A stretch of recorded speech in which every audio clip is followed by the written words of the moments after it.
Hi again, and welcome to WAMAP. If you're watching this video, it's probably because you're on WAMAP and you've already gotten enrolled in the course. And I'm just going to give you a brief tour of WAMAP and how it will work for our class. So if you notice on the left side of the screen here, I need to change this to basically a student view. On the left side of the screen, you will see a place for messages, and if I have sent you a message, then there'll be a little, in parentheses, there'll be a 1 or a 2 or 3, depending on how many messages you have here. So when you come into WAMAP, you should look for messages. And if there's a forum post, somebody else may be asking, another student may ask a question that you may be able to help them with, and so forum posts are there. Or I may post something on a forum so you can look. If there's red numbers there, you should click on those and check them. This allows you to see the calendar. If you click on that, I'll show you. With messages, there's no messages here at this time, but you can see that you can read your messages there.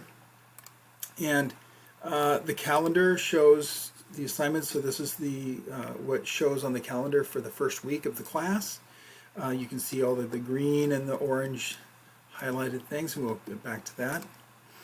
And a course map, it just shows you everything that's everything in the course actually. It shows you these folders, which are called blocks in WAMAP. They're often referred to as modules in Canvas. We call them blocks in WAMAP. So these modules or blocks cover everything. There's this math help and student success resources. There's all these are in that block. How to get tutoring, and we'll talk about that as we go through this. Okay, so by the way, you can also check your grades. Now this is not going to show anything because I'm not a student, but it'll show the grade that you've been given for any assignments that you've done and accumulation of the grade. Okay, so you've already clicked on this if you're watching this video. And so down here you'll see this is the assignments for the first week. It says week 1. This is asking for your bio, syllabus, and course information. And you notice the calendar's down here also. The information in the calendar typically comes from the information in the block. So this January 3rd, this week starting January 3rd, this tells you everything that is going to be due that week pretty much. And so if you click on this, there's 2 ways to access all the information and assignments. One is through the calendar, and those little highlighted blocks you can access it, or you can come here and it says, now there's a little bit more information in the block. So for example, week 1 objectives, assignments, and resources. This just is a list of what we're going to do this week. The objective this week are to make sure you read the syllabus, to get to know classmates and the instructor, me, to navigate WAMAP for this course, and to establish small group meeting times. So that's all going to be done this week. And then your assignments to accomplish those objectives are to write a bio about yourself and then to reply to one of your classmates. You can reply to as many as you want, but it's 5 points for your bio and 5 points to reply to a classmate. It's a 10-point assignment. The Zoom meeting with the instructor and upload work. Now, there should be a Zoom meeting invitation in Canvas. From Canvas, it should go to your email and a way for you to sign up for a certain time. So we'll have a 20-minute meeting so I can give you further instruction on how WAMAP might work and answer any of your questions, but mostly just to get to know you and to find out how you feel about math and to get a sense of what you are looking forward to this quarter in the class. And there's also a syllabus questionnaire assignment. So these 3 assignments are to accomplish those objectives. So there is a welcome video, which you've already watched. There's the WAMAP navigation video, which you're watching now. And there's a how to show your work video also that will be available for displaying work. And that's going to be largely for next week. You don't have to show any work this week, but there's just a practice assignment for that you do get credit for. So that's the objectives, and notice I'm clicking on those little blocks, this triangle. If you click on the triangle, it shrinks it, and if you click on it, it opens it. And the same thing here, this shows you the objectives, and you can click it back, or on the title. That's how WAMAP works, opens and closes blocks. So your first assignment is your bio and reply, and here it tells you that in your bio, you write a short bio about yourself to share with your classmates and include the following: why you're taking the class, where you've seen math as practical or helpful in your own life, or if you haven't, you can say that too. How you feel about math in general. And then include other things, if you'd like, include other things like your major, your hobbies, anything, your family life, whatever you want to share, something about your pets or whatever. And then you'll have an opportunity to reply. And that's 5 points also. So it's 5 points for your bio and 5 points for a reply to just another classmate, and just say something nice about them, or ask them a question or whatever. So I'm going to click on that so you'll see what happens when you open that. It says add a new thread, and down here it'll say add a new thread. And if I click on add a new thread, then the subject will be, well, I'll just say it's Doug Lewis's bio. And I could tell you a few things about myself. I like to run when I am not injured. That's kind of a humorous thing, but I'm at my age, I get injured pretty easily. And I could go more. I am taking this class because I am an art major and I need the math credit. You can say something like that. Okay. And you can say a little bit more. And then you click post the thread. And there's Doug Lewis's bio. Now, there's nobody else's bio up, but if I select Doug Lewis's bio now, I can go and I can hit reply over here. And so that's what I'm going to have to do. I'm going to reply to a bio. So we're applying to Doug Lewis's bio, and thanks for sharing, Doug. I am not that great at art, but I do appreciate it. Okay, something like that. Anything, and I'll spell appreciate correctly. And then you post that reply. And that'll give you 5 points for sending the bio and 5 points for the reply. Okay, so that's how you do that first assignment. Now notice, I'm going to notice up above here, you can see my cursor. I'm going to point out that I can go back to the main page by selecting that up above there. Okay, I also could have, if I was in that assignment, I also could have just hit the back arrow, and that would take me here too. Okay, after you do that, then you should read the syllabus, and if you click on the syllabus there, it opens in a new page, and you can read through. There's 9 pages in the syllabus. There's a lot of information in the syllabus, and that will take a while to read through. And that is, okay. That's my old syllabus. I'll update that before you get to this. So then I can notice I click that again. If I click it, it opens in a new tab up above here. If I hit the X, it goes back to the previous tab that I was in. Also, if you go to the syllabus questionnaire, which that's another assignment you need to do, you click on the syllabus questionnaire. It also, once you start that, now I've already started, that's why it says resume, but once you start that, notice down here it also has the syllabus again. So you can, if you're answering questions in the syllabus questionnaire and you don't remember what it was, then you can go back and click on that syllabus and open that up again. Try and find where the answer is for that, and then come back to the syllabus assignment again by using the tabs up above. Okay, so most of these are just pretty straightforward from reading the syllabus. Okay, if you have any questions, you can message me, or you could post a question to the forum as well. Notice in most, all the regular homework assignments, you can message me. Most of the time you can post to a forum, but if you click post to a forum, you have to select, oh, well, this just says then you can type in what your question is. I am not sure about this one.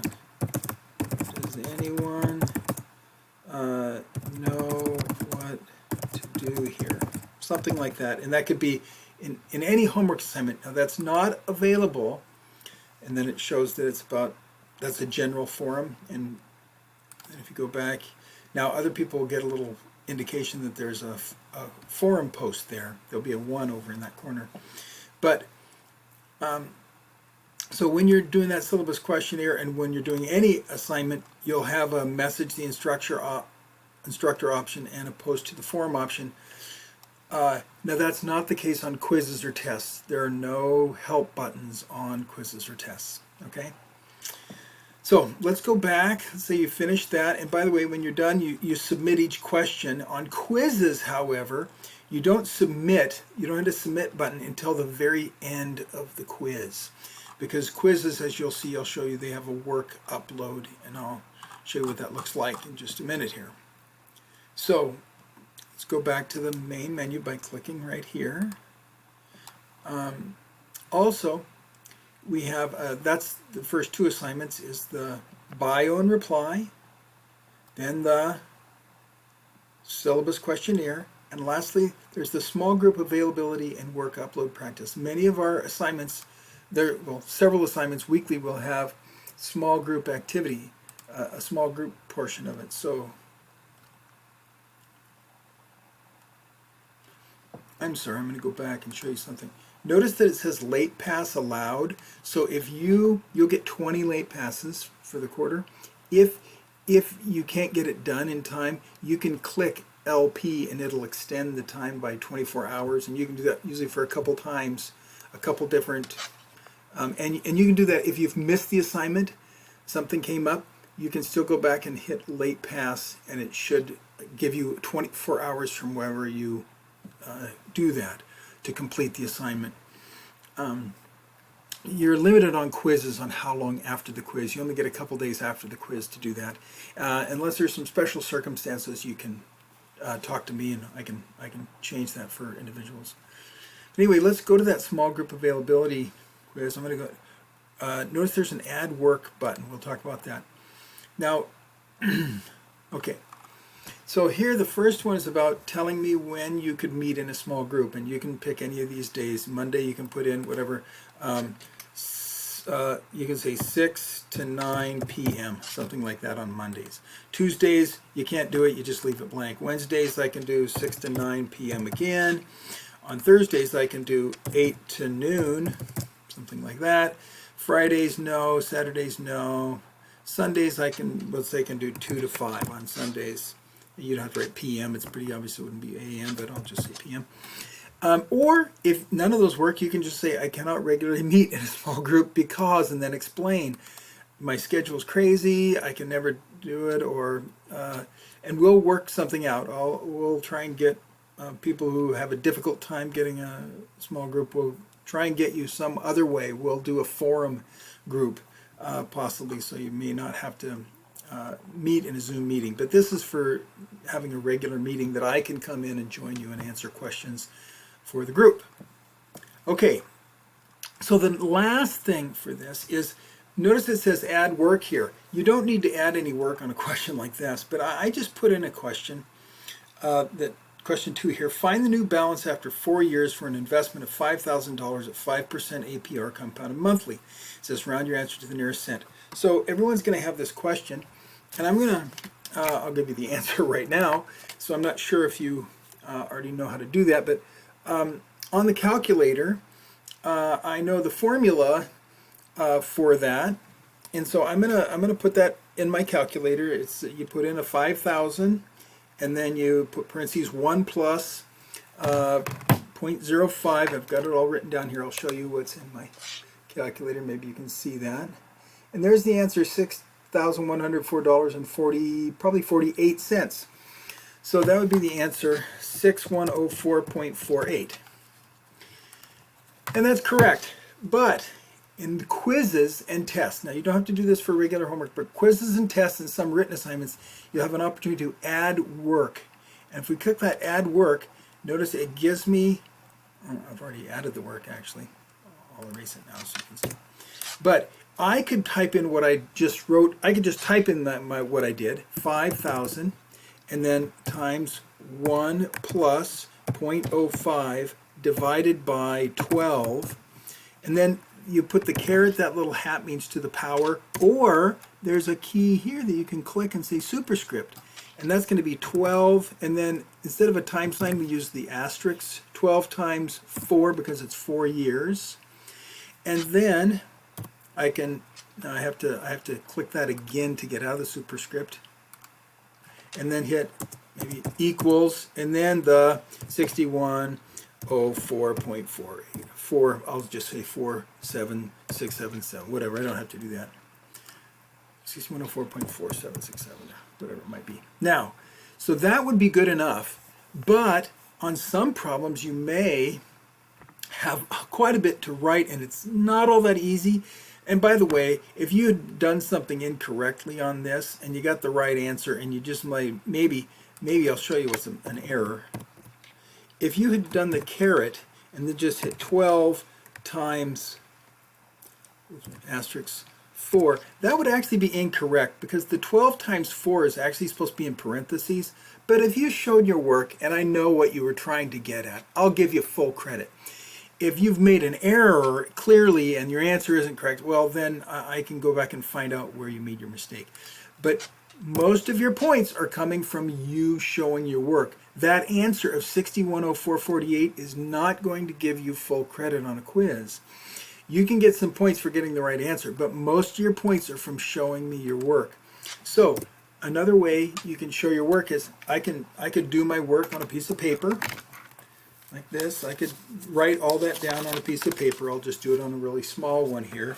So I'm going to do the 5,000 and then the 1 plus 0.05 over 12 to the 12 times 4. I'm just going to write that as 48 power. I'm just going to show that work, and I'm going to take my camera. Just going to turn my camera on.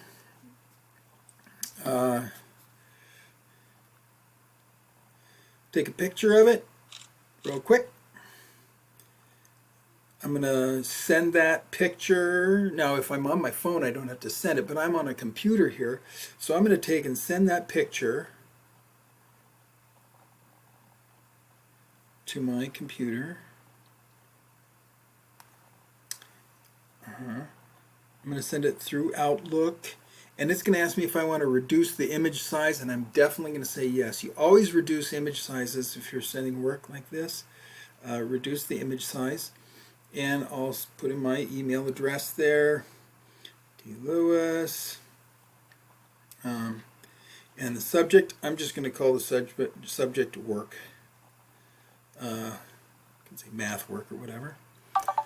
And now that's going to send that picture to my email. So I'm going to open my email, and there it is. And there's the picture. Now it turned it sideways. I could normally flip that around, but now I'm gonna click on that. I'm going to double click. I want to save that picture. I'm gonna save the picture. I'm gonna just put it under my pictures, and I'm gonna call it, because I want it to be at the very end, I'm just gonna say ZZZ math work, and hit enter. And now I'm going to go back to the where I'm supposed to show my work. Now if I hadn't shown this work here, I could just click insert an image, and then I search for that picture. I choose a file, and I'm going to my pictures is where I put it. And I called it ZZZ because I wanted it to be at the very bottom. I didn't want to search. So ZZZ math work. I click open, then upload, and OK. And it posts my picture right there, and then I can see it, and I can, you know, when I'm grading it, I can take a picture of that and turn it sideways. It's pretty easy for me to grade that. Now, that's one way to show your work. What you could also do, if you have something like Cam Scanner, you can do all your work for a quiz. There's usually 10 or 15 questions on a quiz. You can do all your work on a quiz, take a picture in order, make sure that if you're going to send them as a group, instead of one question at a time, you must put them in order. 1, 2, 3, 4. So if you plan on sending me pages, That's just fine, but don't put problem 1 here and 5 here and 7 there and 4 there. You have it in order 1, 2, 3, 4 on page 1, then 5, 6, 7, 8 on page 2, or however you want to make that work. And you can put it all where it says add work. You can put all of them in the very first problem. If you'd like, that would be the easiest. Or you can put them, if you're doing 1 page at a time, you can put them on each question. Or some people do questions 1 through 4, they put that on 1. Then 5 through 8, they put on question 5, and so on. But at least have it in order and at the questions that are appropriate. Okay, that is really all I did want to show you that if you can how to access these all from the calendar as well. So instead of going through the block, which is what we did each time, you could come to the calendar and just say, oh, my bioforum post is due Wednesday, or my syllabus questionnaire is due Wednesday, and this assignment we just looked at, the available times and the work upload, is due on Thursday. You can click on that day. Notice it turns pink. Scroll down and click on syllabus questionnaire. Now again, it'll say late pass available if you need one. Syllabus questionnaire, and it will open it also. And then it'll put you right into the syllabus. Okay, that is all for this video, and I hope I wish you good luck, and I'll be seeing you or if I haven't seen you already, in a Zoom meeting. Okay, take care.